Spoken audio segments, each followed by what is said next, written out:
This is Robert Clotworthy, the narrator of The Curse of Oak Island, and I have a question for you. Could it be that you are listening to The Curse of Oak Island and Beyond live stream? This is a top pocket find, mate, for sure. All right, we are live. Hey, welcome to the Curse of Oak Island and Beyond live stream, everybody. And Tom Burns, how you doing tonight, sir? Just fantastic. How about you? You still got snow on the ground?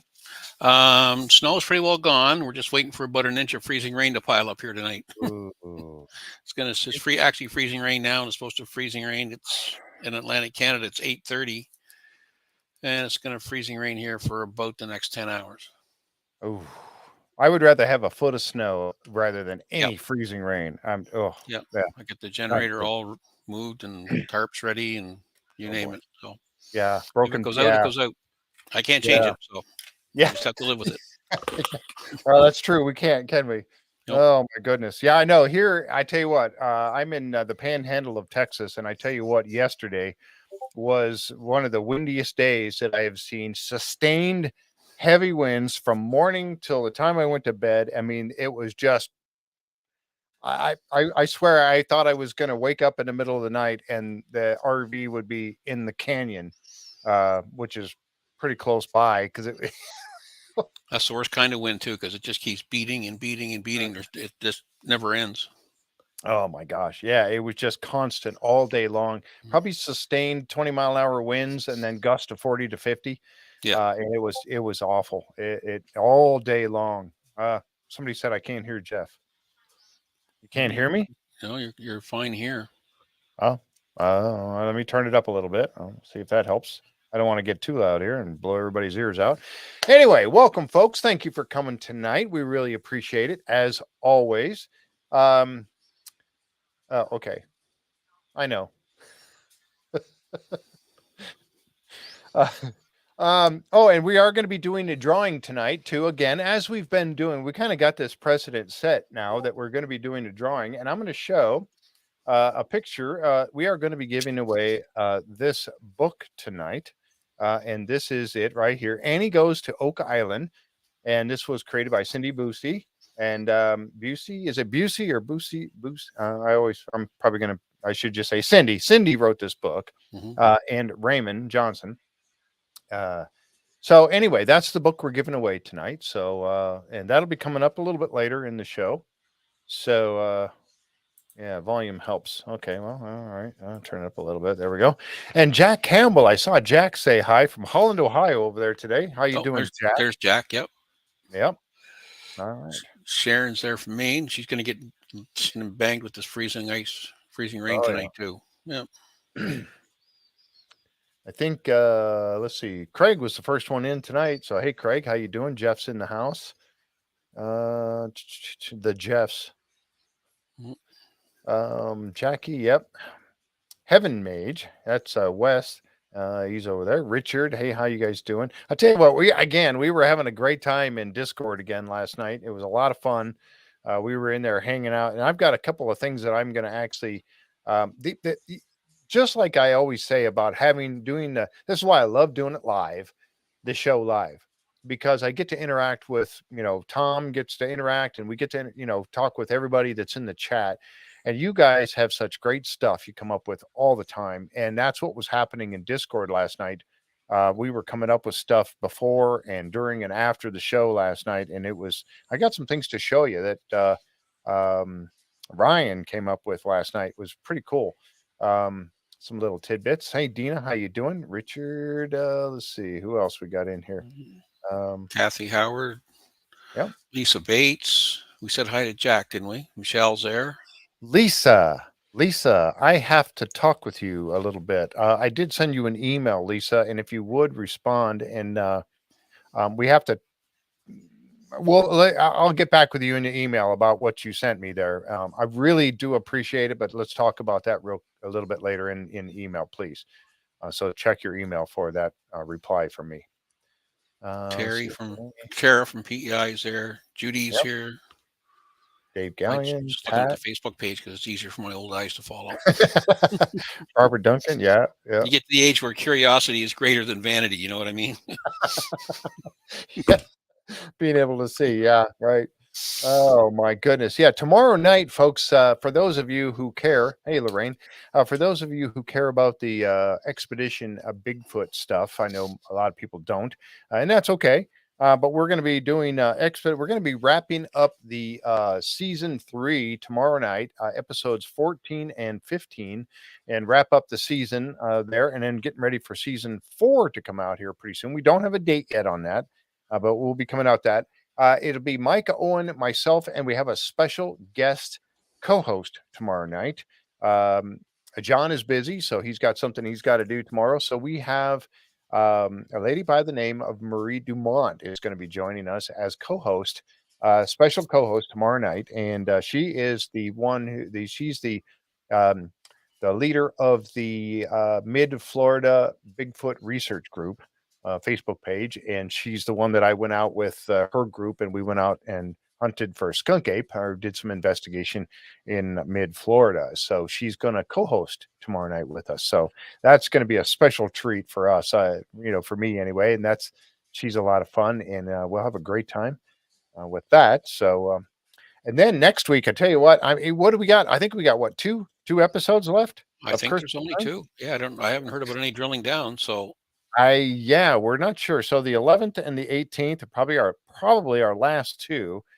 And then we're going to be wrapping it up. Now, keep in mind that on the 18th, if that's the season finale, we'll be talking about that on the 19th. And then on Skinwalker Ranch premieres that same Tuesday night at 10 o'clock.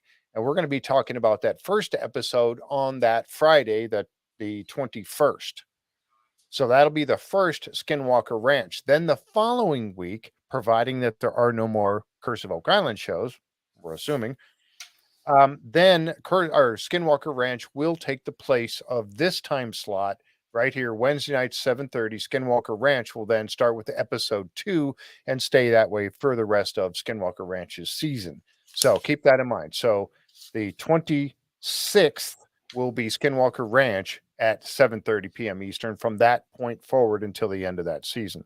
So really looking forward to that one. And I tell you what, we're going to have a special treat on the 20th. We're doing on the 14th, Friday night, the 14th. We're having it's an Insider's Insights, a special Insider's Insights. We have myself and Shannon DeSalvo. She is a moderator, the lead moderator over at Skinwalker Ranch Insiders Group. And she'll be co-hosting like she always does with the Insiders. And we have a couple of insiders, one that's been around for a while, Robert Davies, and one that's relatively new, and it's Seth Bridges that I met when I was in Kerrville, and I got to meet him and have lunch with Seth. So those are our 2 insiders, but we have one or more special guests coming on to help kick off the season premiere of Skinwalker Ranch that Friday night. You're going to want to check this out. If you like it at all, come and check it out. Friday night, the 14th, 7:30 p.m. Eastern time. We're going to be doing Insiders Insights, special guests popping in. You're going to want to check this one out. It's going to be a good show. It's going to be a lot of fun. We're going to have a great time with that. So anyway, so that's what we got coming up. We got some, we're going to kind of keep Bigfoot stuff happening on Thursday nights, at least for a little bit. We've got some people coming on that are going to give us actual experiences and stuff. So that's going to be a lot of fun. Coming down the road, down the pike here, we've got several people coming on for that already lined up. So that's going to be on Thursday nights. Friday nights will be Skinwalker Ranch insider stuff. And if you're curious about being an insider at Skinwalker Ranch, and it's going to get even more involved after their season starts, because Thomas said he cannot wait until the season starts. Then he can start talking with the insiders about what they've been doing all season. So he's looking forward to that. And that's going to be an insiders only thing. And if you're curious about that, there's a link down in the description below where you can click on that link. It'll take you there, and use my link, and it'll take you there, and you can check it out. And you can it is a paid membership, but you get a 14-day free trial and see if you like it or not. But use the link that's in the description below if you want to check out being an insider. It's going to be a lot of fun. We got some great stuff coming up. But all right, we're here for Curse of Oak Island tonight. So Season 10, episode number 19, ramping up. Mm-hmm. Now, how many of us sat there wondering what in the world ramping up? What is that going to be all about, right? Okay, drop a name. All right, well, Thomas Winterton is going to be here for sure. Maybe more. That'll be Friday night the 14th. Linda's telling me, drop a name. All right, drop the name. All right, so yeah, we know that he'll be here. Thomas Winterton is going to stop in, and could be all of them. I don't know. We'll find out when we get there. It's going to be a lot of fun. So anyway, you'll want to check that one out. All right, so let me get my pictures all set up here. So last night's show, it was a good show. I enjoyed it. Yep. A little bit of a letdown here and there. But I thought overall, it was another great show. And then thinking about the fact that we've only got a couple left. I mean, where in the heck did 20 or 19 weeks go? I have no idea. I mean, I don't know. I mean, it just seemed like it just started, but yet it was back in November when the thing started. But it seems like I'm like, wait a minute, it's over? Yeah, it doesn't seem possible that they went through a whole year of, our whole summer and fall worth of work here in the last 20 weeks. 18 weeks. It's just unbelievable. Yeah. Yeah, it truly is. 19 if you count the one that they skipped and had a drilling down or something in there. Mm-hmm.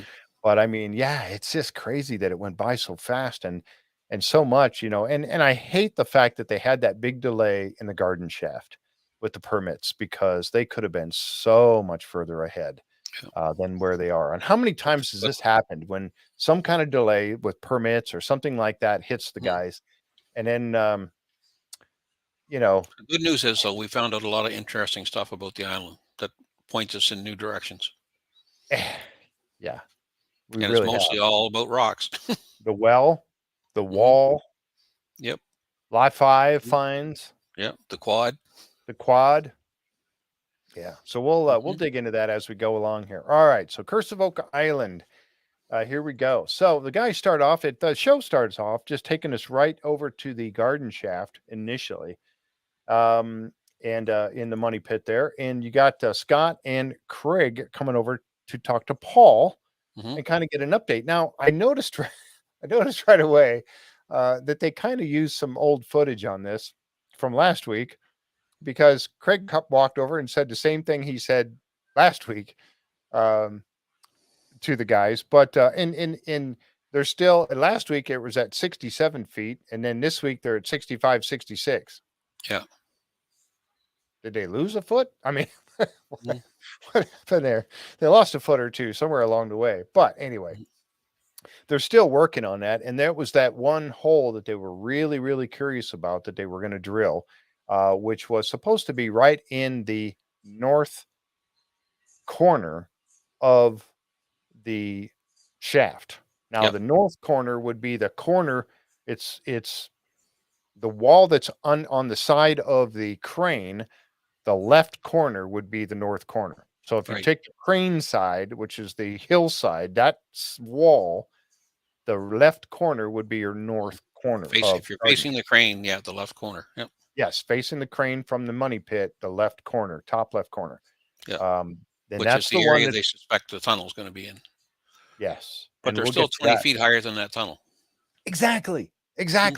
So to me, it was a no-brainer. They hit something hard in there as they were drilling along. And, this is where they're talking about this northwest corner right up here. Or north corner right up here. And that's the one that they were also saying that the ground is kind of soft there. Every time they drill in there, it just goes real easy until it hits a rock, right? Yeah. Which if you watch Terry when they pull up those core samples and he's going down through it with his trowel, he'll go, firm, undisturbed, and then loose. Yeah. Right. So they're hitting loose soil. Yep. And that's what you want to find down there is the loose soil, because that means it's been disturbed, it's been dug up, or somebody's been in it. Here's that one, and I wanted to show this. This is one of the things that we were coming up with, and we were talking in Discord last night, and Ryan came up with this. We were talking about this particular shaft because Craig always brings this up, and it's this one, I should say tunnel. Sorry, not shaft, tunnel that they followed along DN 11.5, DN 12.5, and DN 13.5. They were following this tunnel, and they knew they were hitting it because they would hit that wood and then break through and then find a void where the drill just dropped for a few feet through that. So they know that they were following a tunnel along that path. And they know that they got a good idea that that tunnel is running under that north corner. This is that north corner over here that I'm talking about. Okay. So they know that they were following it along there. Now, here's the thing that we were talking about this, and then Ryan goes, I was talking about this line, and I go, I wonder where that line extends to. Well, Ryan goes and puts together this. So he took that picture, he took this picture, and he overlaid it on the money pit, and he extended that line because you can see the line, the original line right there. It runs right there. So he extended it to run like this. And I said, well, where does it go? It kind of looks like it's heading for Smith's Cove and back toward what? The southeast corner of the swamp? Yep. And yes, it does. Look at that. Isn't that something? Now, what does that tell us? I mean, well, honestly, it really doesn't tell us anything for sure until they get in there. There could be bends, twists, up, down, sideways, start, stop, but it's still interesting. This is pure speculation, but look where it heads, right to Smith's Cove. Now, if that does, in fact, go all the way to Smith's Cove, my speculation is it's a flood tunnel. Yep. I was thinking exactly the same thing. And that might be where your finger drains are over here in Smith's Cove. And there's that line runs all the way back and then ends. And if it does continue on, we don't know that it does continue on all the way over to the southeast corner of the swamp.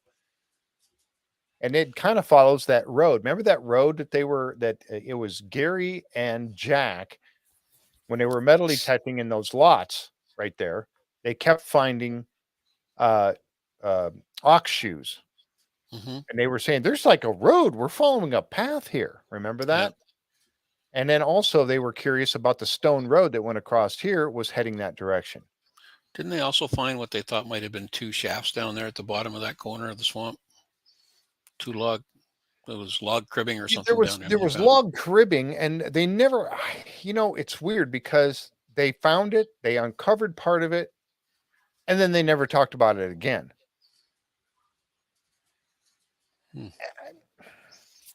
So I really don't know. Yeah, hard to say. Why didn't they talk about it anymore?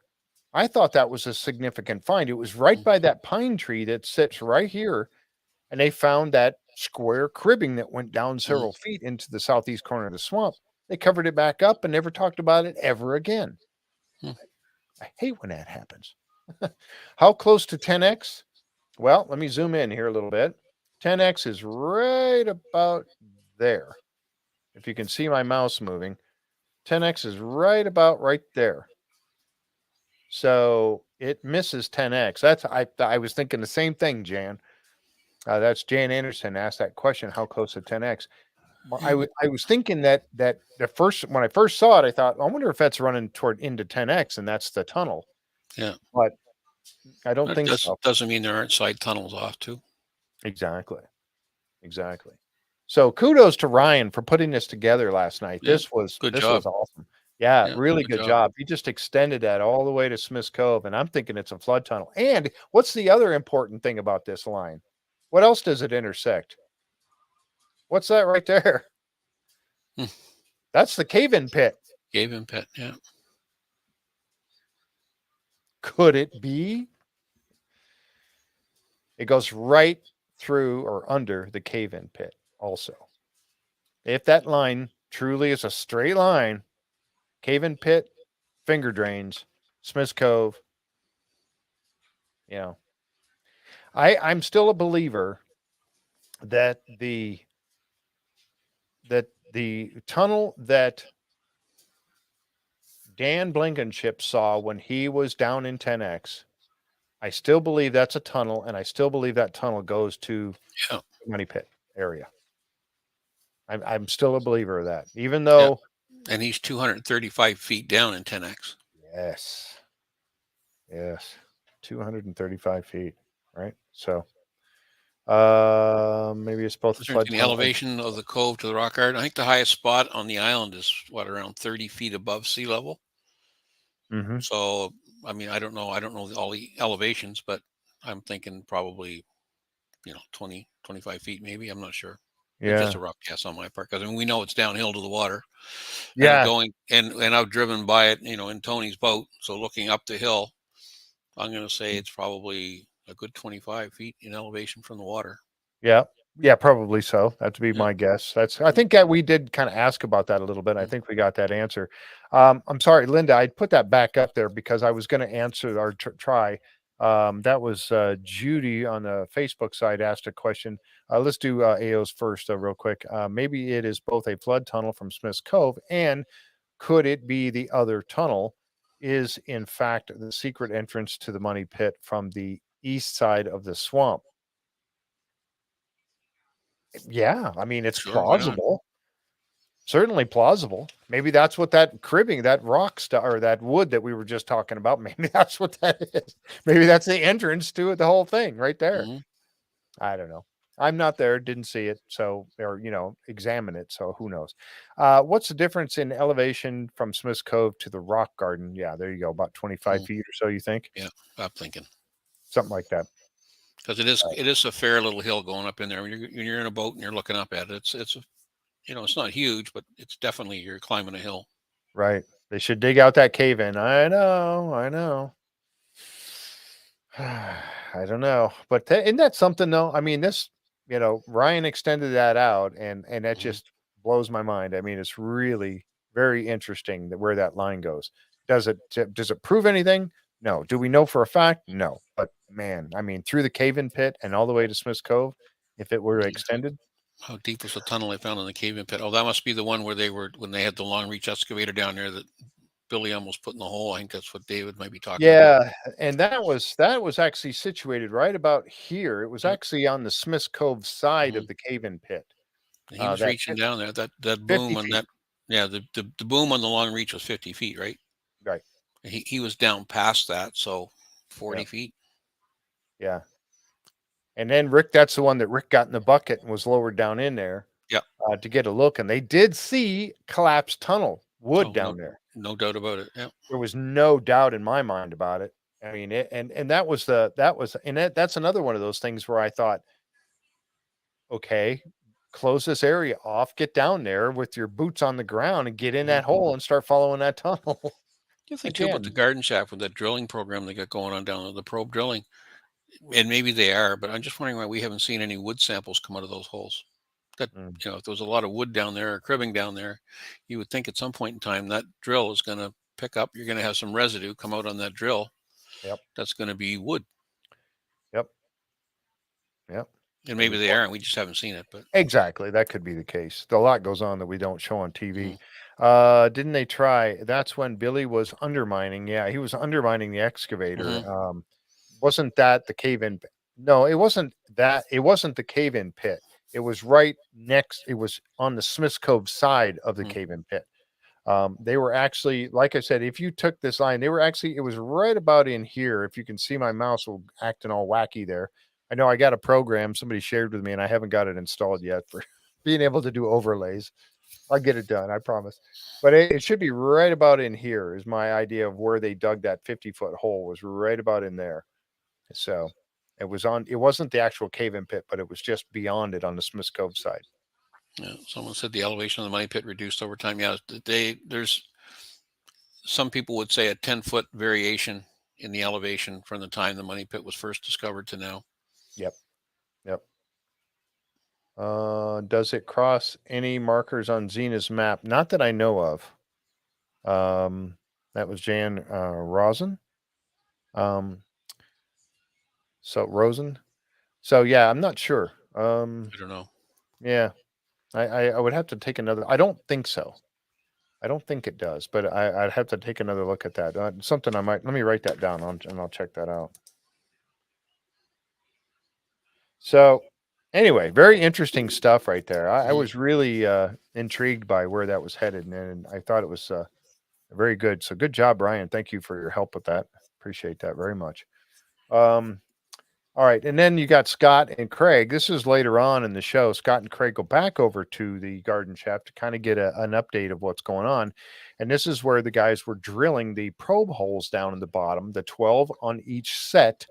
Each 8-foot section is called a set. And as they're down there, they're on, I don't know which set that would be. What, six? Set six? No, something 48 would be 6 times 8 is 48. So, yeah, the What about how 7. deep are they? You mean? Well, we're at this point, they were on this one set. They're about 60, They're 66 65, feet. 66 feet down. Yeah. Yeah. And I so think they they've got were, the hole cleared down to almost 80 now, but they're still working on the stage and above it. They got to go down and drop the hammer grab down to, to mud it out, so to speak. yep. Yeah. Get the muck out. And so they were putting down another section of this drill rod for the small probe drill. And that's when they were hitting something very hard down there. You could see it was just shaking, shaking. They worked on it for over a half an hour and could not get past that spot. So they knew they were up against something very, very hard. Yep. I don't know what the pressure you heard them say in the show something about go easy on it. Yeah. They're They worried about weren't snapping really, it. yeah, exactly. They were afraid to snap it, and they worked on this for a half an hour, could not get past it. But as Tom mentioned earlier, they need to get down another 20 feet anyway, or 15 or so feet before they can really do much anyway. So No, the only way they wouldn't is if that tunnel that they found at 80 to 120 or whatever it was now starts to move up. Could have exactly. a slope to it, right? Not all tunnels stay Yep. totally horizontal all the time, right? There's ups and downs to them. Yep. Like Coach Steve said, they were drilling straight down there. Yeah, that's where they were. They were basically drilling straight down at that point. And it was going like crazy, and then it hit something hard, and they had to stop. So, well, they'll muck it out, get down there a little further. Hopefully, next week we'll see them down a little deeper than they were this time. So, hey, Darlene made it. How you doing, Darlene? Good evening to you. The 90-foot stone was rumored to have said so many feet below lays $2 million in treasure. Yeah, and we 40 just feet below. Yeah. 40 feet below. Yeah, and I don't. Honestly, I don't buy into all that. I really don't. We don't even know for a fact that the 90-foot stone even exists. Or that and if it does exist, if those markings are correct. Exactly. We figure it does, but or it did at one time, but who knows At least what it's fabled to have had several homes, right? So exactly. Yeah, in a fireplace. yeah, the It hearth was of a a fireplace. fireplace stone for a while. Yeah, and then in a book binding. Oh, good. I'm glad, Darlene. Thank you for answering that. All right. So next, that was pretty much it for the whole show on the garden shaft. They hit something hard with that drill and that last hole, and they pull it all back out. Now they're going to muck it out and go down another set. Yeah. So Keep on going. Yeah. keep on going. Yeah. Which timing wise works out about right because we're running out of shows. Right. Shows real quick. Just looked at Zena's map, and the line may cross one of the anchors, and the oak enter here. Very interesting. Renee, good job. Thank you for checking that out. Appreciate that. That's why I love the chat, man. You guys are awesome. Yeah, Jan says that they block off the flood tunnels they know of. And how is there no water coming? Well, we know there's some water moving down there at different times back Dunfield or maybe even earlier. They actually put dynamite down drill holes to try and block the flood tunnels. Yep. Right, by explosion, but whether it's successful or not, I don't know. Yeah, exactly. There's a question for you, Renee. That just did that. Where? How does the quadrilateral line up with Zena's map? Take a look at that and let us know. So, yeah, tell us what you think. All right. Speaking of quadrilateral, that's where they head over to next in the show. There it is, a sky shot of it right there. And this is about where it is for you, Renee. So you get an idea. This is actually pretty accurate because I was checking it out from the shots last week and looking at seeing Nolan's dock in the background, which was so that puts it right about there. So I think that red dot is correct. Oh, I think so. Yeah. Yeah. So check that out and see what you find on there. Okay. Yeah. Heaven's going to send it in Discord. I happened to grab this shot. This was showing the guys getting ready to start digging again a second time over here. And I happened to grab this one. I went back and looked at it later, and it looked like he's getting Looks ready like a to crossing. Looks like he's a crossing guard. forward. Mm. Avanti. What is it? Sempre Avanti? Yeah. Always forward. Yeah. That's Mm. kind of funny that I just happened to catch it like that. Anyway, I know I amuse myself like that sometimes. Anyway, there's the quadrilateral, the drawing that Tom Nolan had done for it. And just a reminder. And here's how it basically lays out on the ground. Okay, that kind of gives you an idea. You see it here, and then you see how it lays out. And this is the area that they're working now where the red dot is on it. That's the area that they're digging, or the side that they're digging on at the moment. Yeah, Rick smacking Gary in the face. And look how deep they are. I mean, they are, of course, the bank, the dirt piled up Yep. around the edge. Whoa, Kate. Oh my Well, gosh. Thank you. Fred's diagram says they've got to get down. Topsoil was a foot, and then the rocks were another 10 feet below that. Yeah. And that's in depth from the layer. So they got to get down there 10, 12 feet to get to the bottom. Yep, exactly. Mm. Kate, thank you so much. That is so nice of you. I appreciate that very much. Thank you. Yeah, so they are getting down there pretty deep, and they're getting a lot of these big rocks out of there too. That's as we go along here. Gary, of course, is scanning. I mean, that's one of the things when this kind of thing is happening, he is constantly going with his metal detector and finding things. And then, of course, they're digging up what they find. He gets a hit right in here, and actually, it got to be a big hit. But before they found what was giving them the metal hit, hey, Deidre, how you doing? They found a piece of charcoal. Yep. They pull that up first and examine it a little bit. But you notice when he put it in a bag, there was more than one piece. There was more than one in there. Yeah, there were several. I saw. I didn't get a snapshot of it, but Gary was holding that bag, and there were several pieces in there. Yeah. Yep. And then they pull out this piece of iron that they found. And, you look at this big clump of iron, and I was thinking, wow, what could that possibly be? And I have to go with Gary on this one, because he would know if he's down there and he's metal detecting down in Florida along the beaches and stuff with all the Spanish galleon shipwrecks and everything else. It's very likely that he would have seen something like this before. He was saying, what that reminds me of would be a piece of a cannonball. That's what I thought when he dug it up. Yeah, that had shattered. A piece of shattered cannonball. Mm-hmm. Now, you would think that cannonball hit something and broke apart or whatever. I don't know. Who's to say? Or even if it is. But yeah, just a big hunk of iron. And there's another look at it. I'm assuming that they're going to they always do. They take these over to the interpretive center, and Emma scans them. So we'll get a better look at it under the incrustation and get a better look and get a makeup of what its, iron makeup is, and, get a better look at it. Yeah. They basically don't find much. So they move over to this particular spot where this red dot is on the quadrilateral. And then they continue on. And they come across, look at the size of these rocks that are down there. They're literally standing on top of them in the dirt. And again, and here's one of them behind it. I grabbed this picture just simply because I wanted to show the picture of that rock. Look at the size of that thing.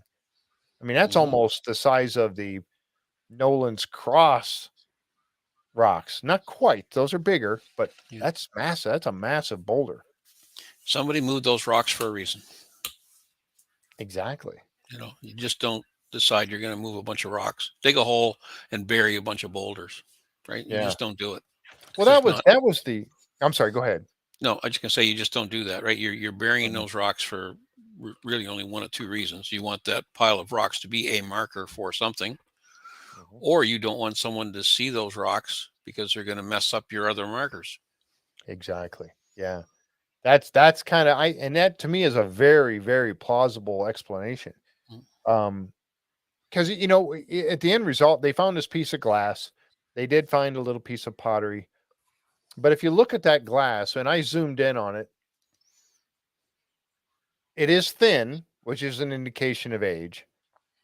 But look how clear it is. Yeah, it's very clear. Yeah. I can't see any bubbles in it. I can't see any waviness in it.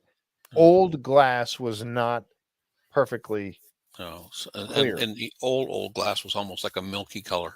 It was opaque. Yeah. Yeah. It I let mean, light in, but that was about it. yeah, really. This is a pretty clear and to what it looks like to me, a Mm. pretty clear piece of glass. You can see his fingernail pretty clearly underneath it. So Yes. Yeah, you can. Yeah, right here. So what does that tell us? It kind of tells me that maybe it's not that old. well, and remember too that this the material used to backfill over those rocks is not from that area.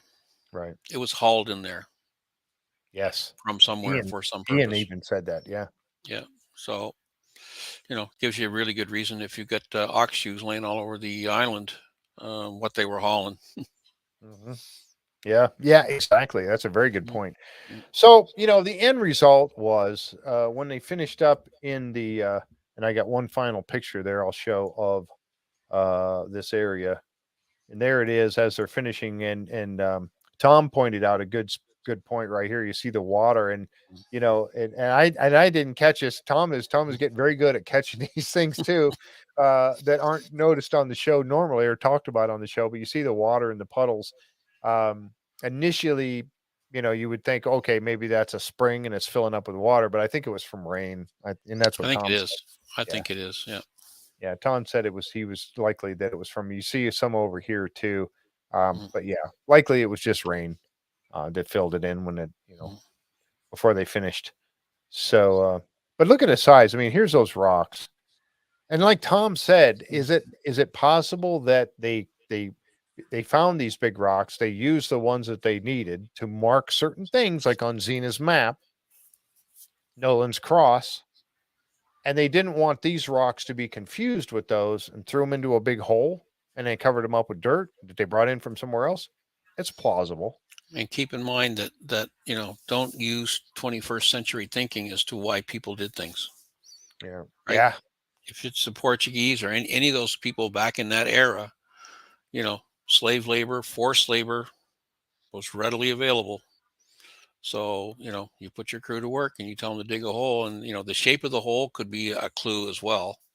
Or the shape of the hole was based on the fact that those were the easiest dimensions to dig around in those directions at the time. Yeah. Yep. So, Yeah, that is the question too, coach, is the clay. The clay came up and I don't know. I mean, the clay is the one oddball to that whole theory. Why the clay? But Tom mentioned, mm, things were you know, hauled from other areas. We know yeah, if that. you bring it in from another area, you might have brought clay along with you. Hmm. It's a straight line to the swamp. And very close. Hmm.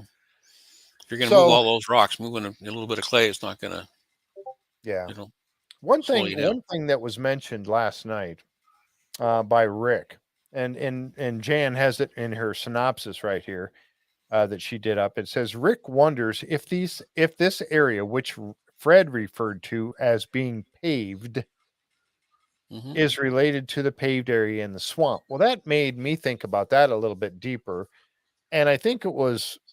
And I'm going to try to remember who mentioned this in Discord last night. If it was either Seth or Kevin, but somebody had mentioned that if it in when Rick mentioned that, he was talking about the small rocks that were put in on the top to make it more flat like a road or a Hmm. platform, right? Yep. That maybe it was a spot for some sort of placement of something Hmm. I think somebody had mentioned last night talking about it being a cannon. It's very close to the water. Maybe a cannon was sitting there on top of that. It was used as a platform for the cannon. I don't know. I Is don't it know. possible? I don't know. Why the quadrilateral shape? Don't know. why the big buildup of all the rock and everything? Was it a hiding place for big stones because they didn't want them to get confused from the ones that were markers? Hard to say, but as Tom said, somebody went through an awful lot of effort to hide all these big stones in one spot. And they had to move them there. Yeah. And they had to go through the trouble of moving them there, right? So, and as Marty had mentioned, farmers are not going to go through. They're very practical. They're not going to go through all that trouble just to clear a field or something. Mm-hmm. It's still a mystery. It turned out to be somewhat of a bust because they didn't find anything. But what does it mean? What was it for, and who put it there? We may never know the answer to that. No. Well, as far as they're concerned, right now they're done in the quad, right? Yeah, I think they're done with it. I think they filled it all back in, and yeah, they said basically there's nothing else here to see. There's nothing here to see. Right, just continues the mystery. The entire thing. They didn't find any indication that it goes deeper and deeper, indicating that it's some sort of a opening to a tunnel or anything like that. I think they got down deep enough under the rocks that they're satisfied that the ground underneath the rocks is not disturbed. Yeah, exactly. And that's what Ian was out there for. The end result is that even if it turns out to have been a bust, the end result is they had to look. They had to go dig it up. I mean, you can't, if you've got something that is standing out this odd, you have to dig it up. You can't just leave it and go, well, it's nothing. You got to look. It's one of those things, like Alex said 3 or 4 shows ago, that doesn't mean a lot right now, but find something else and you go, hey, now I know what that was all about. Mm-hmm. Exactly. Right. Yeah. Down the road, that could be very meaningful.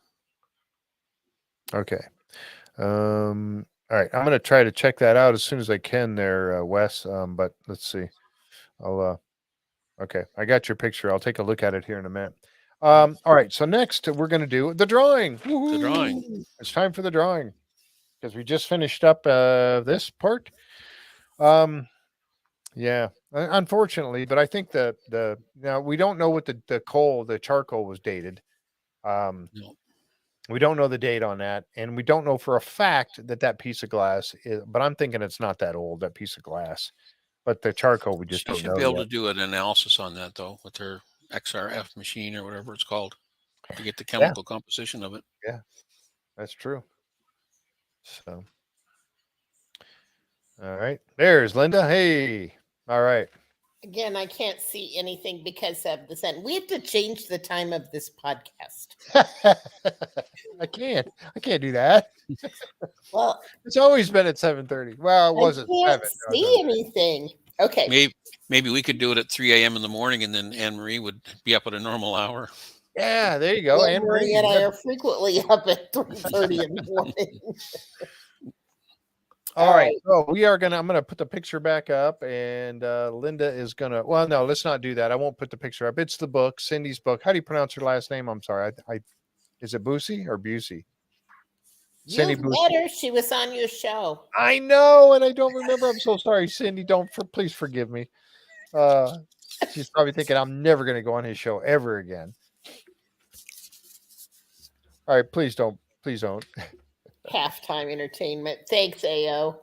Okay, here we go. I'm going to spin this if I can get it turned around here, right?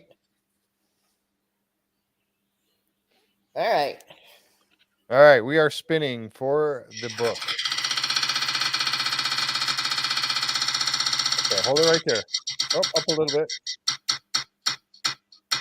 And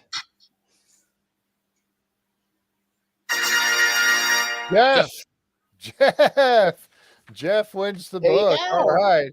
Jeff S. All right. If you will send me your address, I will make sure that it gets to Cindy. That's awesome. Jeff is always he's like one of the first ones to show up here for the show every day. And he's got more Oak Island memorabilia than anybody I know.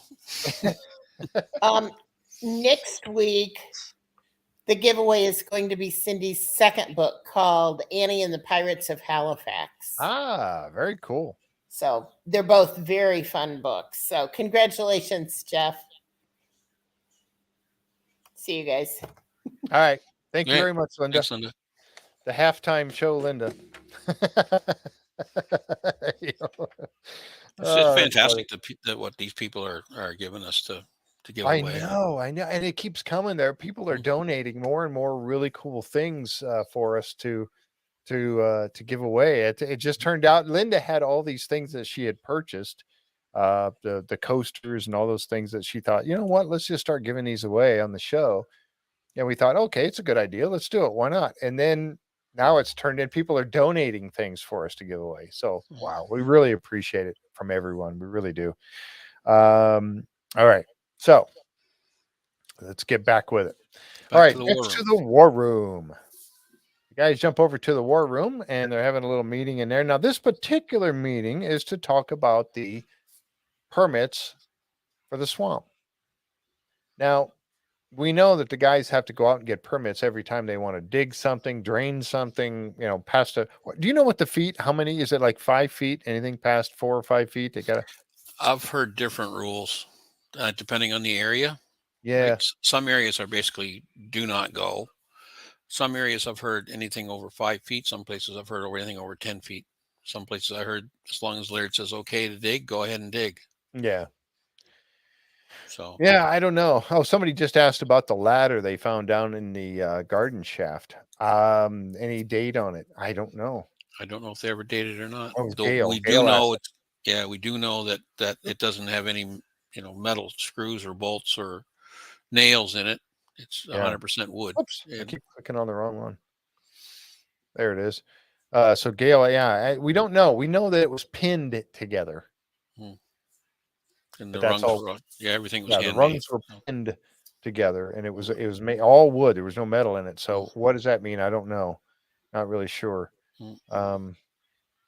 But it was definitely old. So, but that would be interesting to see. They had to have dated it. I can't imagine that they wouldn't have dated it. I would guess that they probably did. They dated all the other wood down there. They dated the money pit, the 1730, the wood in the money pit garden shaft of 1735, right? Yeah. So whether they drew that as a conclusion, I mean, was the ladder original or put back there later by someone else, or goodness knows, right? Yeah. Yep. Yeah, we just don't know that much about the garden shaft, unfortunately. Was that the original money pit? Did somebody come in later and refurb it? And now they're refurbing it again. We just don't have enough answers on it, quite honestly. But the guys got in there and they were talking about the permits, and we know that there were many sections of. There's Craig and Marty on the teleconference. We know that there were many sections of the island that were cordoned off with the Mi'kmaq pottery finds as well, and there was many of the many Mi'kmaq artifacts that were found. And we mentioned this before on the show. The ones that they showed, the ones that Laird found down in the southeast corner of the swamp, were just the minimal of what they found. There was quite a few. That's not the only place on the island that found them either. No, matter of fact, and I've got a picture of that. But I threw this one up here. This is where they're just a shot of the swamp, and as they're going along there. If you remember, they were talking about the magnetometer scans that were done in the swamp by Panther Geoscience, and that's Jimmy Church and Burton Cosgrove. Now, Tony Sampson was out there pushing them around in the Zodiac boat around the area, and they were getting their scans. And they came back later with some information, and we'll get to that toward the end of the show tonight. But that was why they needed the permit, so they could go in and start having a look at some of the stuff. So they got the permit to drain the swamp. There's Burton and Jeremy right there in the boat. And keep in mind that the permit that Rick was referring to was to cover the southeast corner of the swamp. Yes, that was not something. The entire swamp. You have to drain the entire swamp to get to the southeast corner, obviously. Correct. But keep that it's important to keep in mind. The only area that they're approved to go to right now that I know of is southeast corner. Right. Yep. You can still see part of the stone road right here in the picture. Right down here, you can see part of it as they're. I don't know how far along or they're draining at this point right here. But and it's curious when we were there in June, Steve was down there taking measurements with his stick. Oh, was he? Yeah, I got pictures of Steve with his staff there taking measurements down there. Yep. And here's the guys came down, Jack and Alex coming down to talk to Billy as he's getting the pump ready, or actually it's going, or not quite going yet, but look how low it is already. And I thought they have to have been pumping on this already to some degree. But anyway, what was neat, they could have been and just restarted it just to film that well, section, right? Yeah, and they did mention, and I forget the guy's name, but they were upset by the fact that they had to keep going in and cleaning sticks out of the pump because it was sucking up, because they're just throwing the hose into the water. It usually has like a metal basket on the end of it, and they throw it in there, and that's to help prevent some of the muck and stuff from getting inside the pump. So yeah, 3 days, 300 million gallons. I don't know. That's a lot of water. But yeah, he said that pump was going to do. He said that pump was going to do like 700 gallons a minute, and I can tell you, a pump that size will do 700 gallons for a joke. Yeah. In a minute. Yeah. It's just. Yep. Yeah. That's probably an 8-inch pipe on there. Mm-hmm. I thought that, or at least 6. But the ones, the outflow, these here, that looks like 8 right there. Yeah, on the ground, that red one definitely looks like 8-inch. I mean, a standard firefighting hose, 1.5-inch hose, right? You can put 80 to 100 gallons a minute through one of those. Yep. I like this little apparatus the guy made. Now, he made this so that it would float around and not suck up all. It wouldn't be sitting on the bottom. Now it's floating on top, and that's when Alex was telling him, that's a really cool idea right there. Kudos. And it is, I thought that was great. It's going to work great till he hits the bottom. Until it hits the bottom, yeah. Then you're not going to, doesn't matter at that point, right? So I thought that was really cool. I had to grab a picture of it as we went along here. And then what they were doing is they're actually pumping it, not like that, of course. They're pumping it down the road and then up around, and the hose has to go a long ways, but they're dumping it out into lot 29. And I think there's actually a picture of it right here. I think that's basically up by, you see up here in the top, you can see where the long reach excavator is sitting up there. I think that's kind of the direction of where they're pumping it, is over there. The curious thing about lot 29, when they talked about it, and somebody asked a few weeks ago where they've sent the water to. Well, now you know it's lot 29, but they mentioned how rocky it was up there. Mm-hmm. Yeah. Deidre, that pump says, hold my beer. You can't pump that. Hold my beer. Yeah, so interesting though, to get that going in there, and that's where they're heading with the water, of course, like that. And that they have to do that. They are not allowed to pump it into the ocean. They have to pump it onto the land and let it filter down through the ground. Yep, like a natural, rainwater or something else. So the ground filters it. Can't pump anything into the ocean. Nope, not allowed.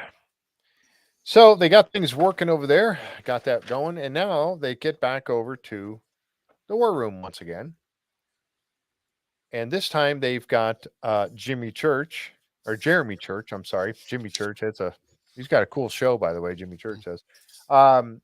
He gets Jeremy Church and Marty on the screen, and Jeremy is here. He's a geoscientist, and he is there. They're going to talk about the magnetometer scans that they had done in the Zodiac boat with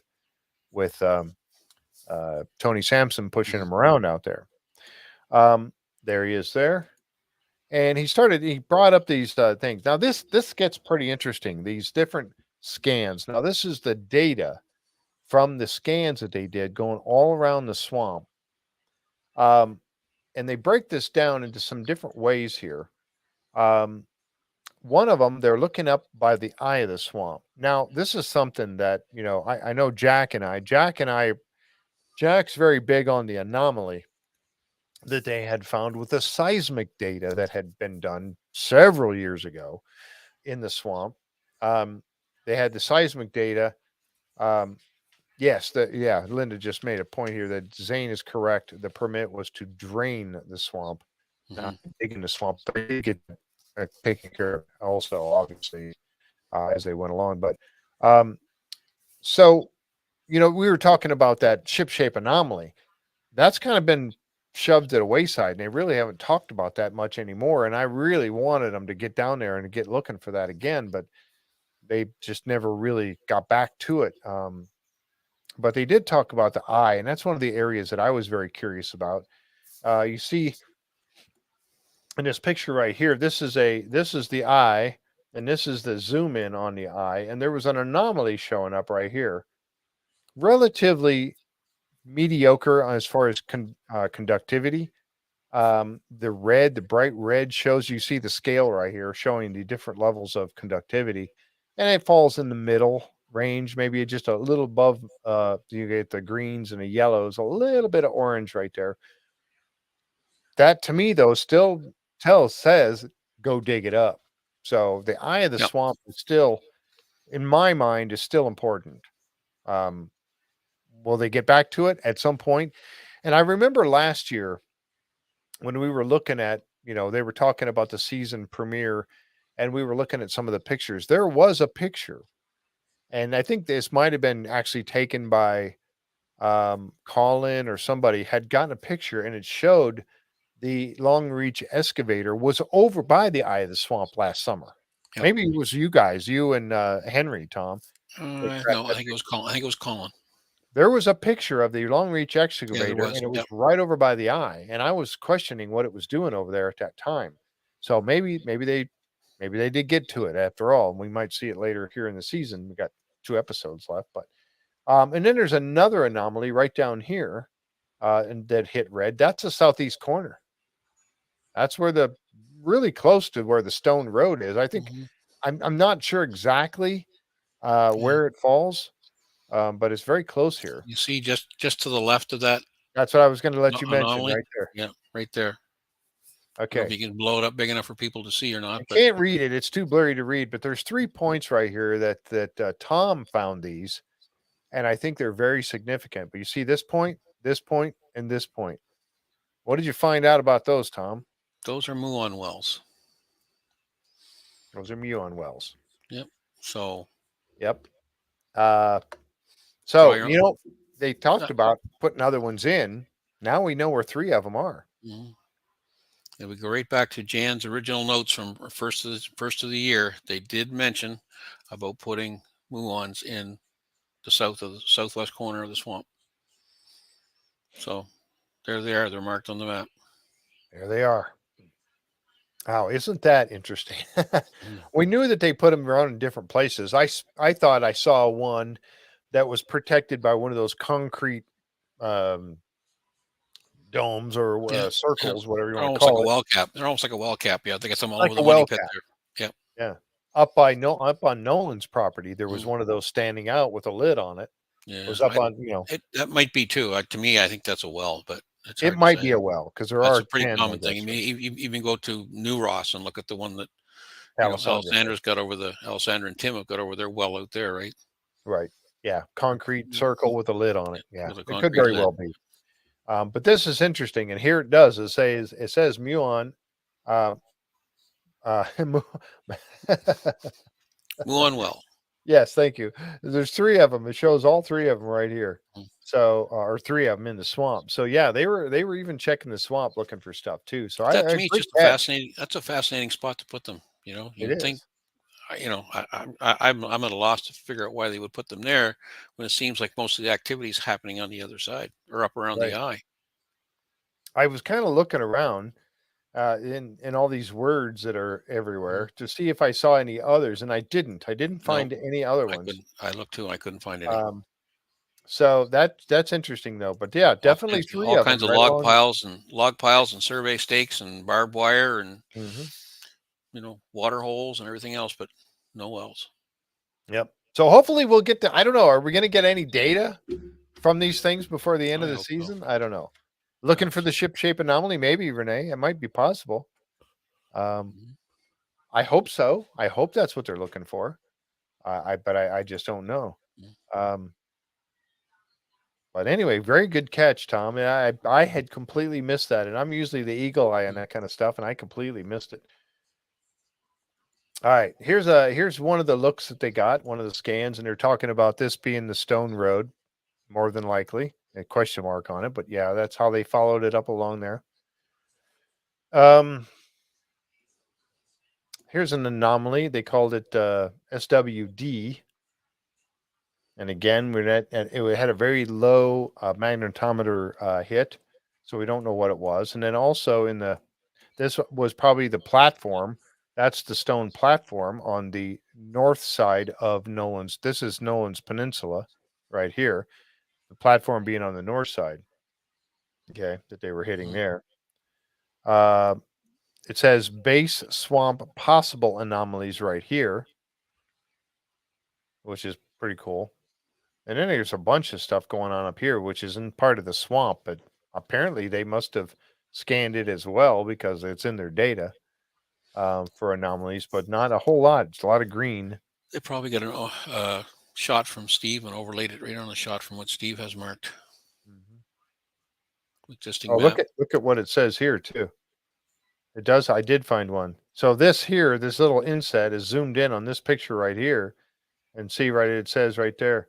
It says underneath that. It says something small bowl, but it also says muon well right there. Yep. Underneath that, the letters underneath it. There's two things together. Yeah. Yeah. So and there's one right there too. Even to the right of that, maybe even. Yeah, I couldn't see. That says MA. I don't know what. Anyway, but yeah, so something right there's another one of the wells right there. So like they're all over the place. That's where we saw Steve standing there. Well, no, that's further inland though. The edge of the swamp's further down there. Yeah. Yeah, the edge of the swamp's way over here. Yeah. In this area. So interesting. All right, then we get to this one right here. I wonder if they're looking out to the sea with those, as opposed to looking inland. It definitely will. I mean, I don't know what the radius circular, right? I mean, I would think it would be circular. Yeah, I would think so. Maybe they're looking for things under the water too. Interesting.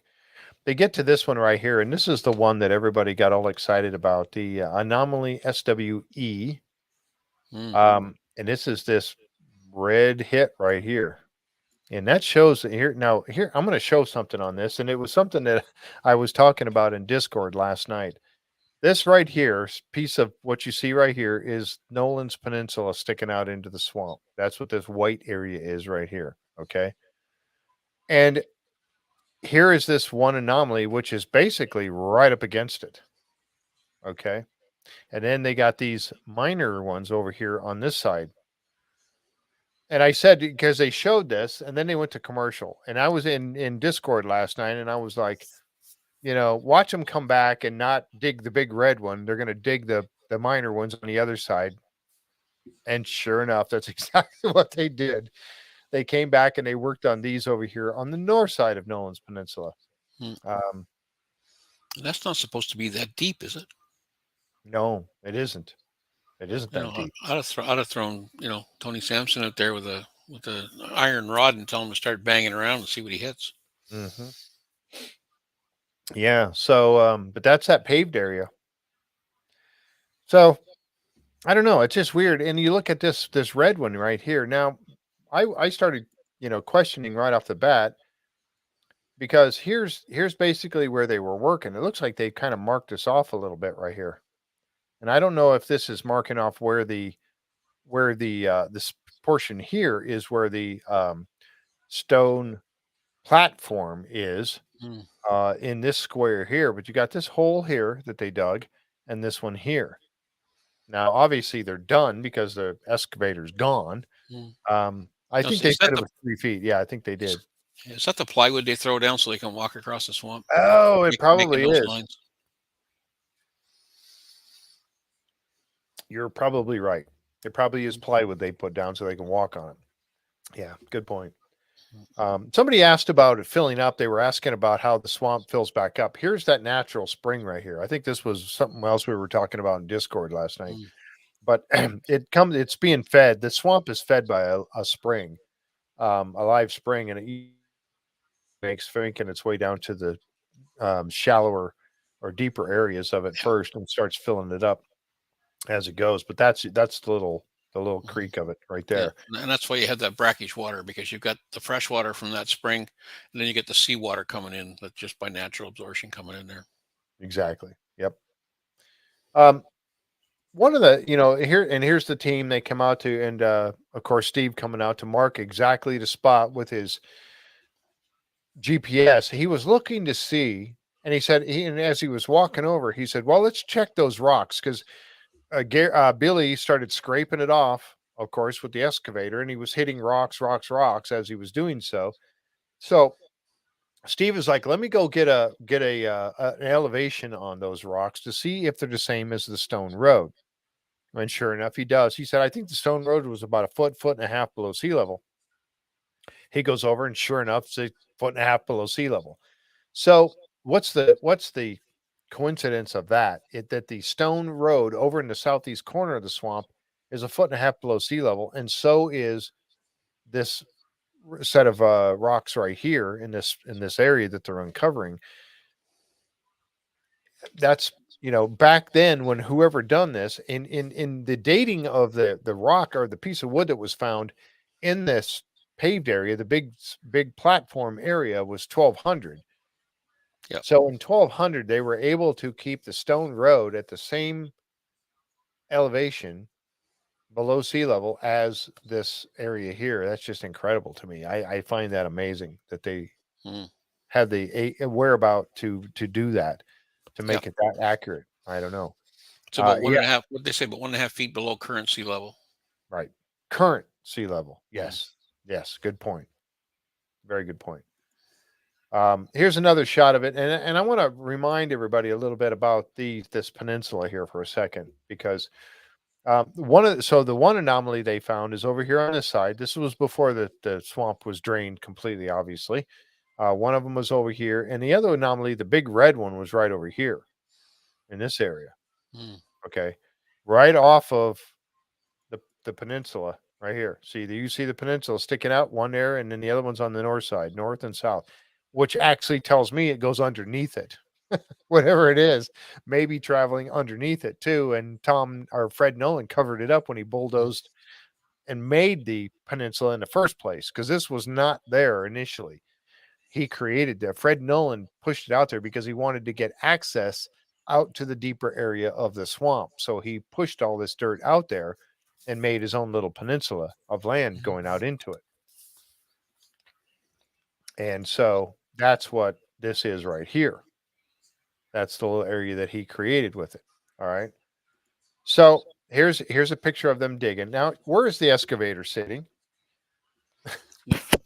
It's sitting on Nolan's Peninsula. Now it's back a ways toward the Yep. ground. I mean, toward the land, the regular land mass that was not created by Fred, but it's sitting on the peninsula, and they're digging this one. And I was like, why didn't they go after the other one? Why didn't they dig the big hit? They could have gone out there with the excavator and sat on it just like they are and reached out there and dug into it. I don't know. We don't know the answer to that. They said, "Oh, that's going to be a really." I mean, Marty said that in the meeting. He said, "Oh, that's going to be really hard to get to, the one that's over here on this side."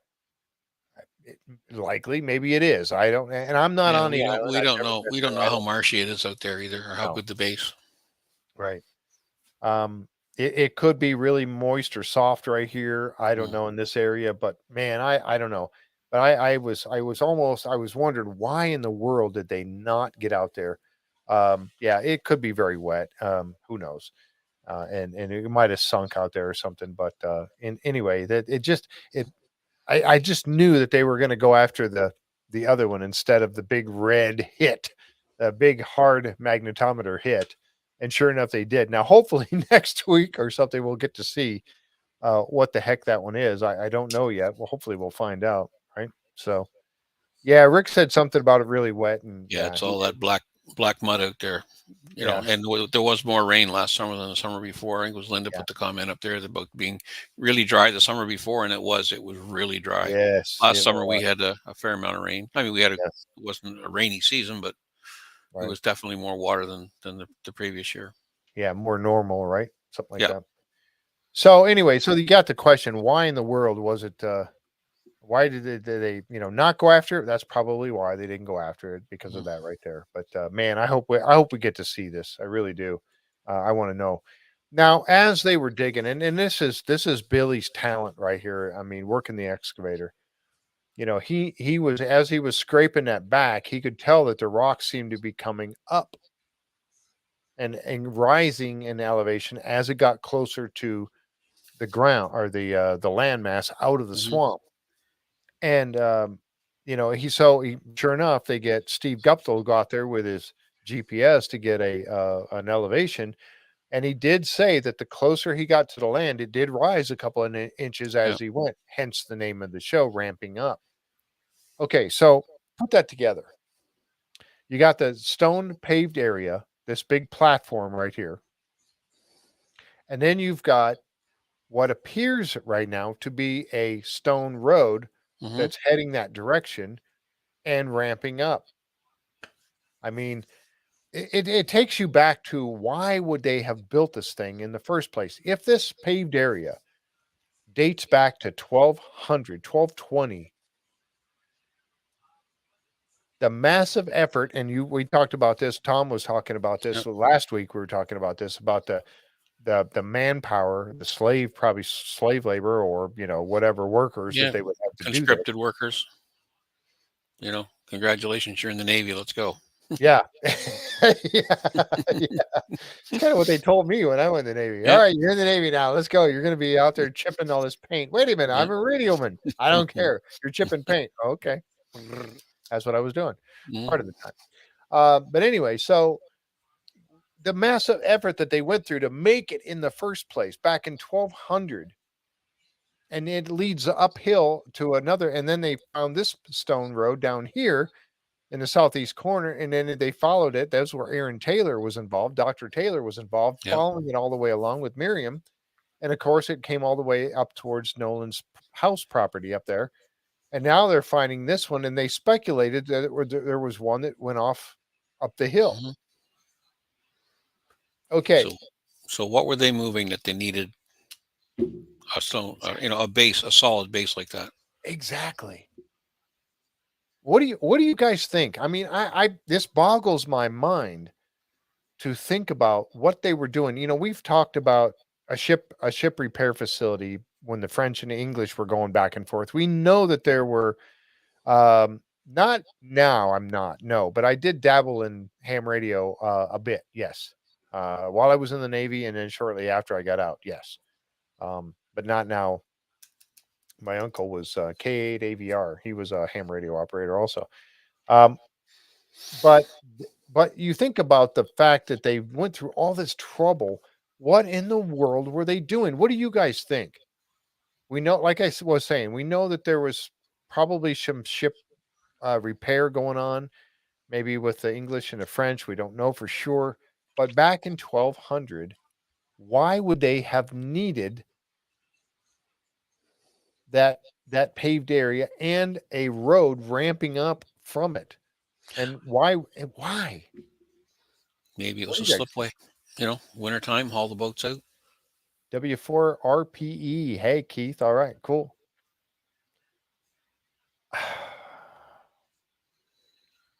Was that simply it? They were bringing boats in? That would be your smaller boat. Hauling stuff on and off.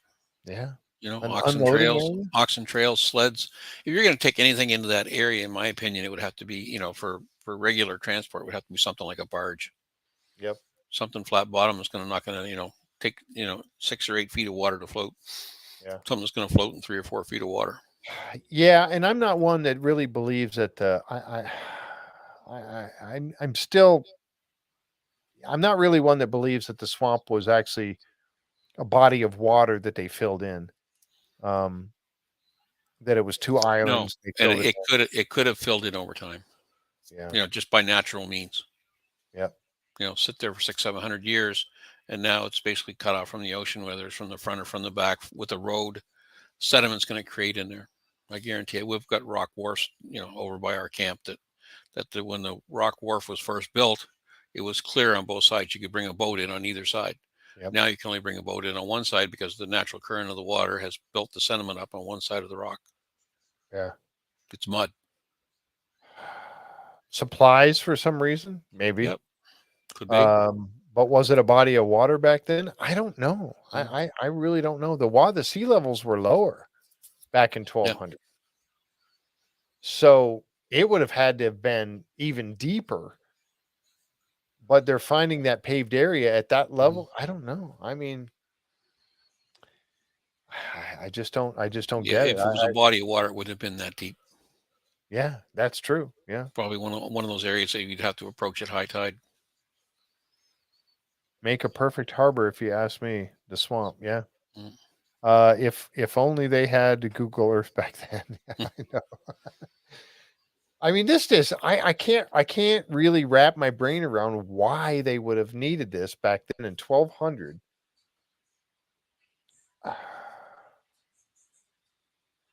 I don't know. Mm-hmm. Templar baby. Yeah.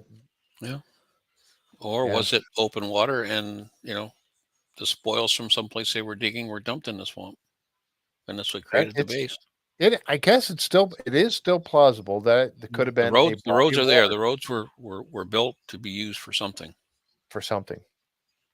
Unfortunately, we just don't know what, and this is one of the things that just gets me. I don't know, y'all. If it was ship repairs, would they not have melted down and reused any scrap metals? They had to reuse them instead of throwing them away in the swamp. Yeah, you would think so, yes. Like those axe heads, but those axe heads don't date back to 1200. They didn't tell us how big that anomaly was, did they? Which one? The high value target, the big red one. It's not like somebody dumped a cannon or something in there. Well, one of the folks in Discord last night mentioned an anchor.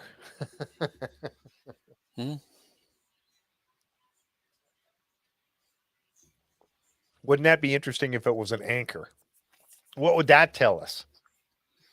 And depending on if it's a part of a ship, if they did burn a ship in the swamp, depending on when it was built, the hull would be lined with copper on the exterior. Hopefully they would, salvage the copper off the ship. That would be pretty valuable, I would think. But yeah, somebody was going around saying that they said something about a metal box last night, and they'd said nothing about a metal box. I listened to the show a couple of times. I mean, relative to the size of that peninsula, that's fairly big. Yeah. There was no mention of a metal box. That peninsula is 15 feet across, then so was that. Yeah. I think whatever this is goes underneath it. I mean, I'm sorry, but a metallic box. There was no mention of a metallic box on the show. But I would say bring the excavator, set it right about here, and start digging Nolan's Peninsula up, because whatever it is going underneath it. Yeah. Somebody also mentioned too that if it was a mercury plume, it would show as a big. But to me, if it was a mercury plume, there'd be nothing living in that area. It'd be dead. Was near a red circle from last year or close to. Are you talking about the zones that they're not allowed to dig in? Is that what you're referring to, Renee? If that's the case, okay, you see Nolan's Peninsula there. I believe I have a picture of it. There is the areas that were cordoned off because of the Mi'kmaq pottery that was found. And I'll zoom in on that for you. And there is Nolan's Peninsula. It is not part of the cordoned area that they were not allowed to dig in. Those two big red circles are. Whether that now that they've gotten past that and they now have the ability to dig in those with permits, I don't know. But Tom, what did you say about what Alex had said in the show last night about this area down here? Which area now? The area down in the southeast corner of the swamp. Didn't he say that that's where the permit was, the heritage permit? That's the area that they had applied for. Yeah. Like to dig the southeast corner. And that's and that would be, I would suspect that the digging permit would be different than the pumping permit, right? The pumping permit would be to dispose of water, right? To get rid of the water properly. And then to get permission to dig, you're going to have to get permission to dig in a specific area. Right. I don't think they had applied for it. Mm-hmm. And it sounded like they got it. But I would say yes. okay, so here's Oh, they would Nolan's have had to get, Peninsula. they would have had to got both permits, right? One to pump, one to dig. Exactly right. Because one would be an environmental permit, Yep. right, to dispose of the water, right, which would have nothing to do with the cultural people, I wouldn't think. Right. So yeah, so there you have. And I was concerned when they were looking for that dam, and that's another thing that they never went back to. They applied for permits; they could dig deeper, looking for that what they thought might be a dam on the very north end of the swamp at the beach to see if there was a dam that was put in across right there. Yeah. So that they could, that would have been an indication that maybe it was an open area through there. Mhm. The boats could travel through it, and they dammed it off and filled it up to make one island. But that was also not part of that area. So there's your two spots in the swamp.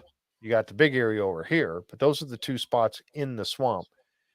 And Nolan's Peninsula is not part of it right here. So they didn't need to dig there. They didn't need to get the permission through the whole thing with the Mi'kmaq. So I don't know. So there you go. There's that. Let's see. I think the large anomaly was more west of Nolan's Peninsula.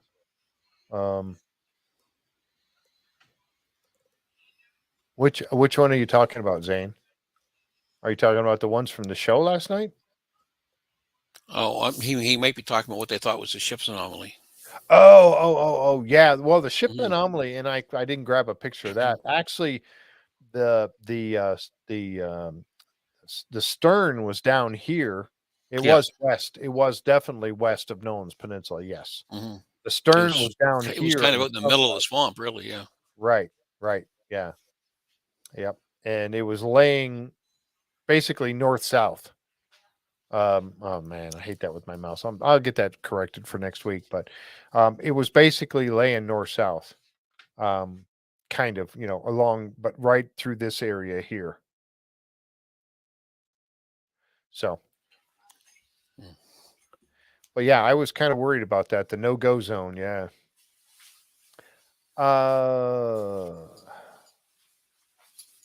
Orange triangle. I don't know what the orange triangle was about. I don't remember that. This portion No, I up don't. here in the Yeah, I top. see it there, but I don't recall it. No. Yeah, I don't remember either. I know the green area, this whole area was marked off, but they're like, no, you're not stopping us from digging in the money pit. Well, I yeah, mean, it was all been money, disturbed yeah, over.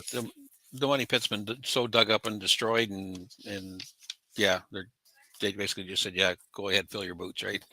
You want to Yeah, dig there, go because ahead and dig.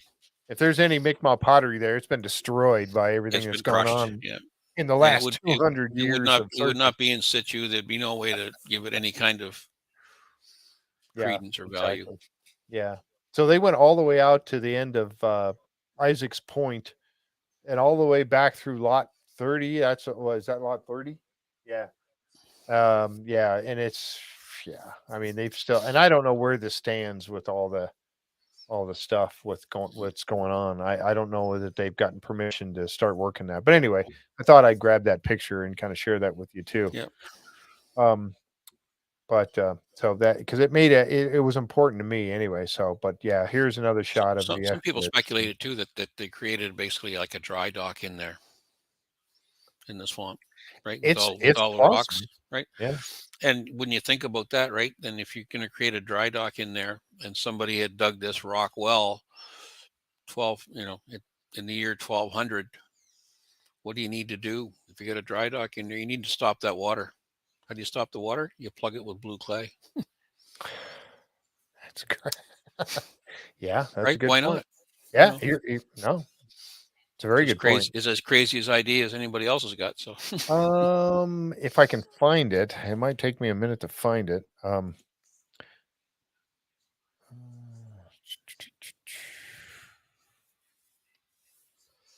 Let's see if I can find it real quick.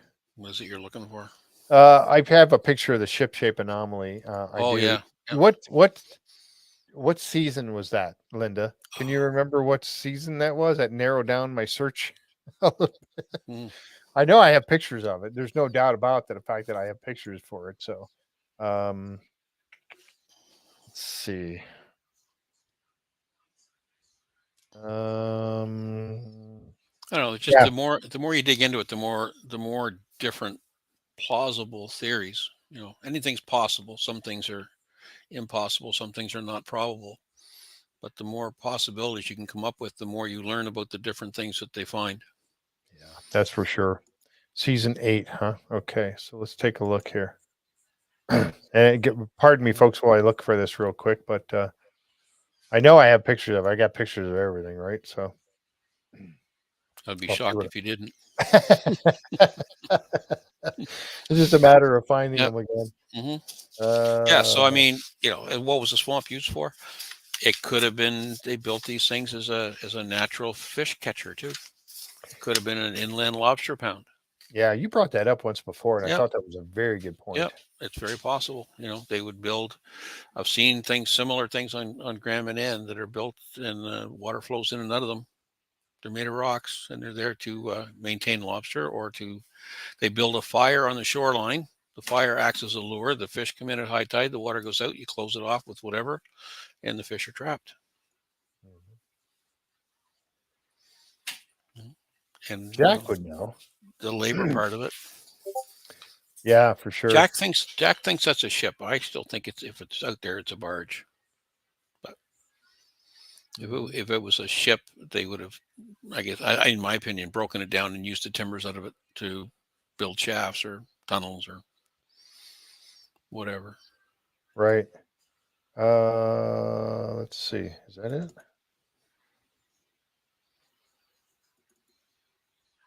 Nope. Thought I found it, but I did not. Hold on. I'm still looking. Yeah. Coach says you do not want to lose a bulldozer in the swamp. Nope. That's my gosh. Wouldn't that be? Yeah. Yeah, no.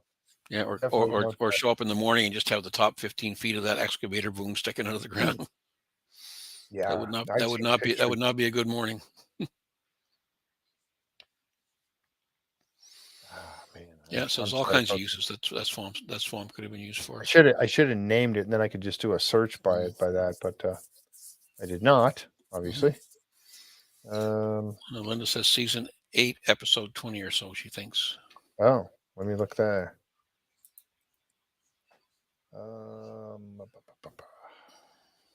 Man, I've got so many pictures to go through here, but yeah, let's see. I'm still looking at getting close, I think. But and that's one of the things, Jack and I talked about that quite a bit, about that ship shape. And they actually, if you remember, they actually brought out those cofferdam pieces. Yeah, they did. Yep. And they're still there. Those pieces are still there. They're piled up in the looking at something the other day with the old proposed diagram for the cofferdam in the swamp. Yeah. There it is. There it is. Yeah.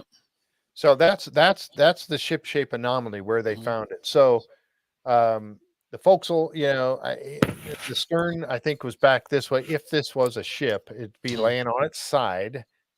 The stern would be back here, of course, and then up here in the, and it was definitely west and south of of Nolan's Peninsula. So, that was episode 21. So you were pretty darn close. At least that picture was, Linda. Good catch on that. So, I don't know. The thing about the sheet pile they brought out there, they were going to come out and they were going to put that sheet pile around and suck all the water and the muck and everything out of there and see what they found. But they just never got that opportunity to do that. So they gave up on it. I guess I don't know. But there's so many things like that dam. They gave up on that. That's not being utilized anymore for anything. It's almost like they get sidetracked sometimes because again, we don't get to see, what they did the next week that said, oh, no, we got to move over here. Nothing here to see, folks. Let's move on. The Quadrilateral was, I guess, one of the few places we actually get to see them get to the bottom of it and go, okay, this is it. We've seen it all.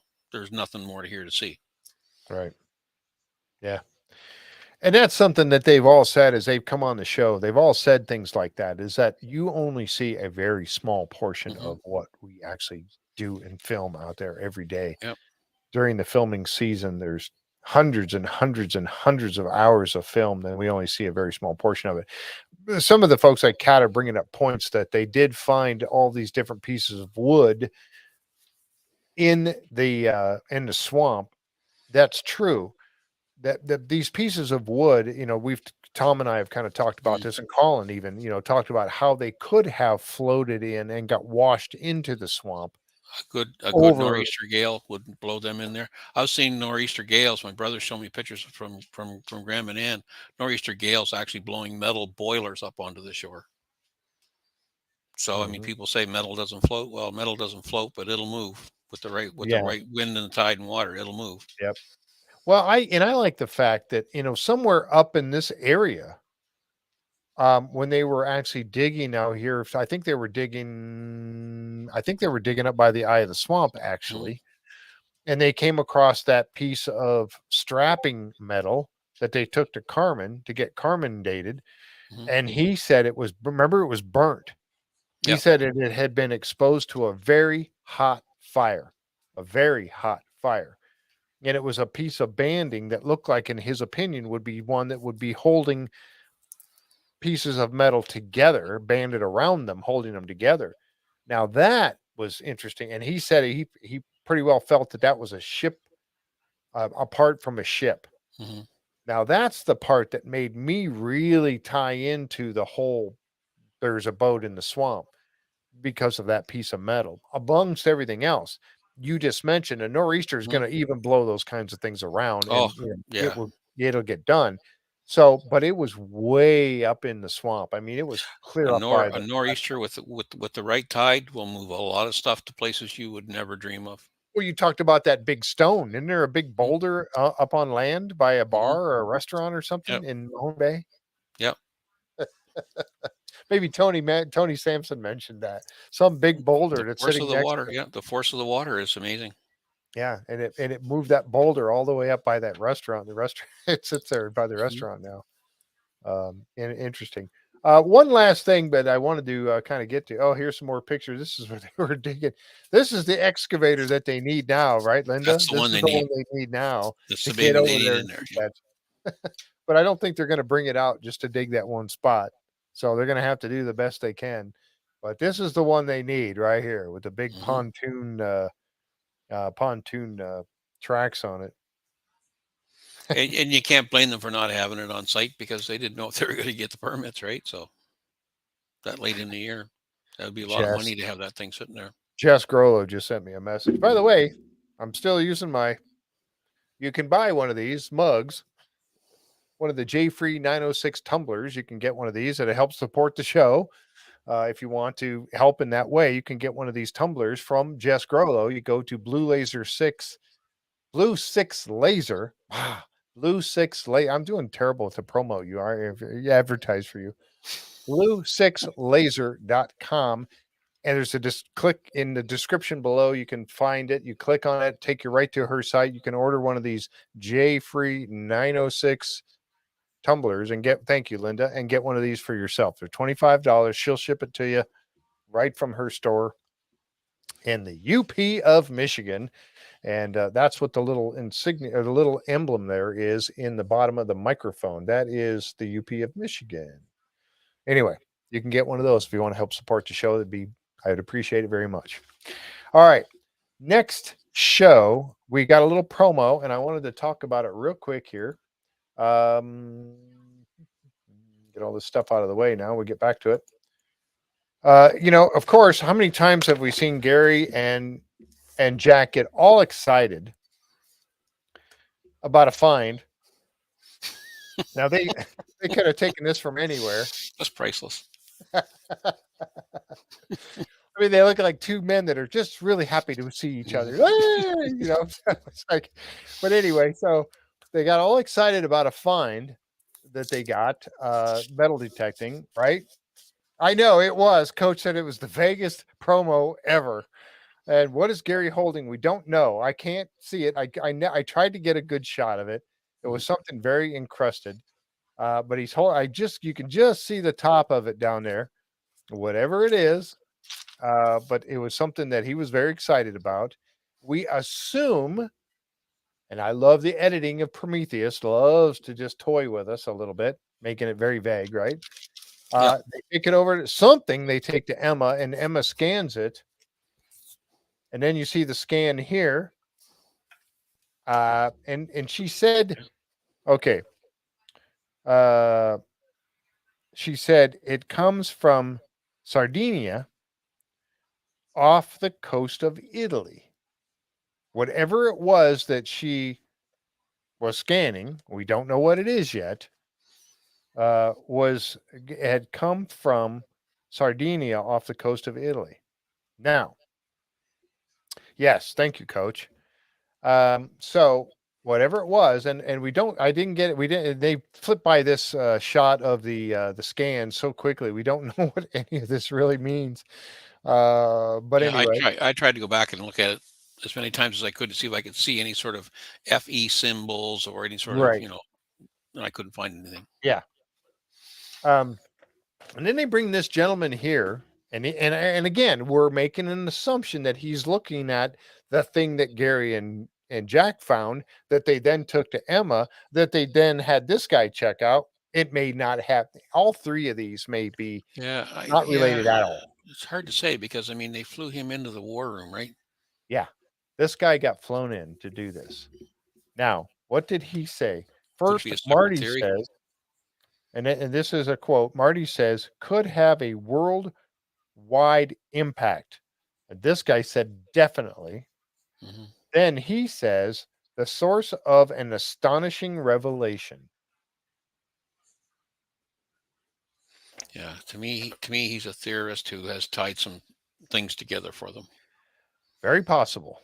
Mhm. So we're going to try to figure out who hit. Well, we'll know next week who he is anyway. But anyway, so it'd be interesting to see what his story is and what he's got going on, what this is all about.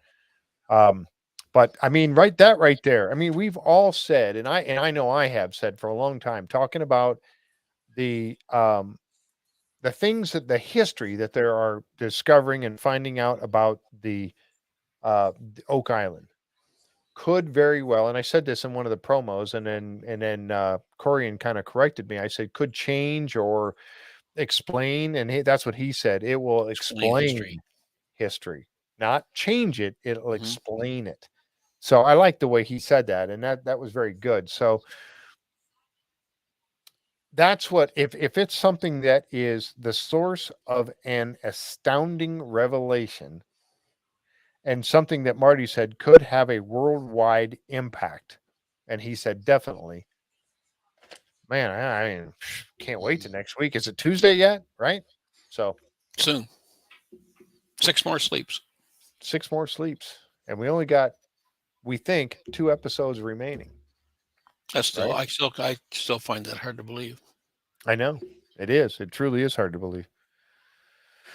So we'll see what we get for next week, but yeah, they are kind of Kate. They are kind of a oh, he's not. It looks like it. Anyway, no. Is that Oh, he's the not in the other, war. the alternate? Okay. Oh, maybe not. Yeah, the background does look a little different, doesn't Oh, is it? it? Oh, okay. I just thought, quick look at it. It looked like the war room to me, but Yeah, it did look like the war room, but maybe not. I don't picture of know. Oak Island behind him, isn't it? That right there, I don't know. I don't know. We'll see. We'll find out next week, won't we? Mhm.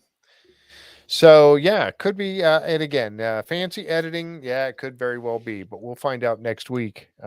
Again, 2 episodes left, and then we get on with some other stuff. But I tell you, it's this summer, out at the island. I mean, you know, obviously they're going to continue on with. Well, I say obviously. My thinking is that they're going to continue on with um, the refurb of a rehab of the garden shaft.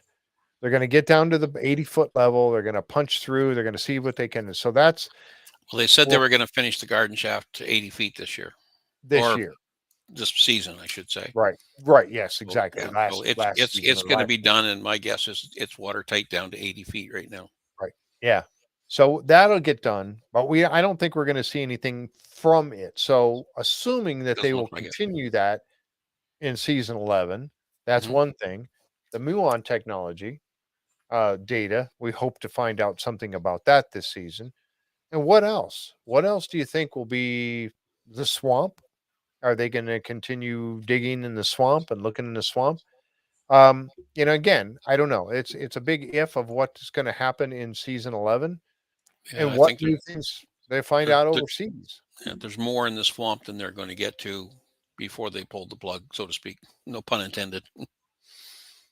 I don't know exact. David just Brent Sardinia is a fascinating place, very interesting history with very interesting history.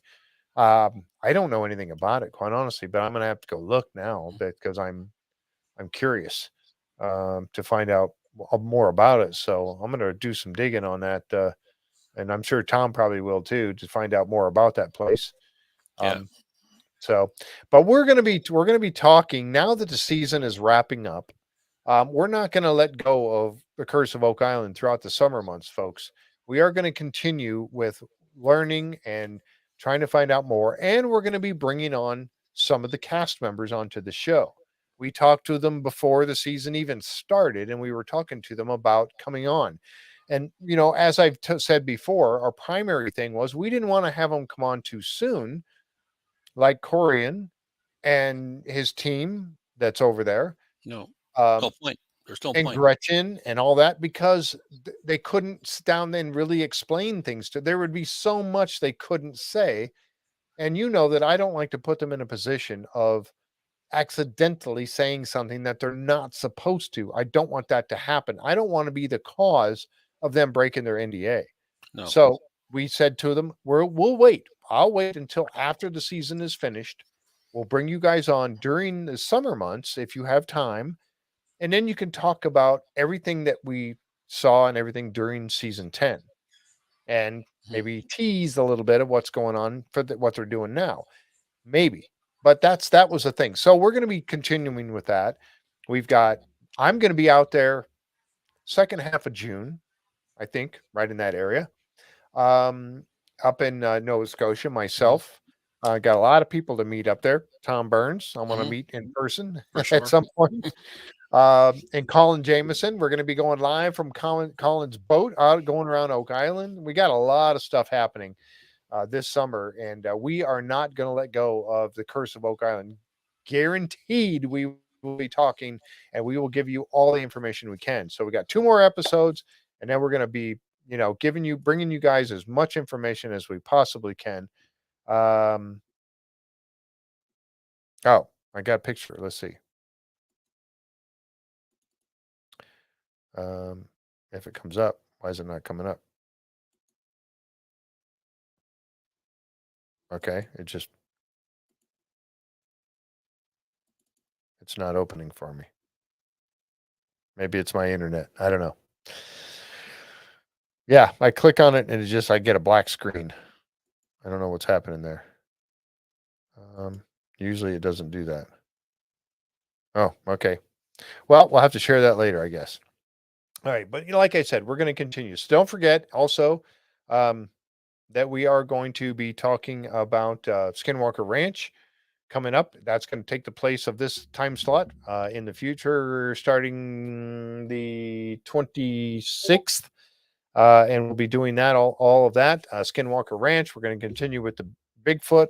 We're going to be doing some talking about treasure hunting shows and stuff going all throughout the summer months, and Expedition Bigfoot when that finally gets rolling too. So a lot of things going on the J Free 906 podcast.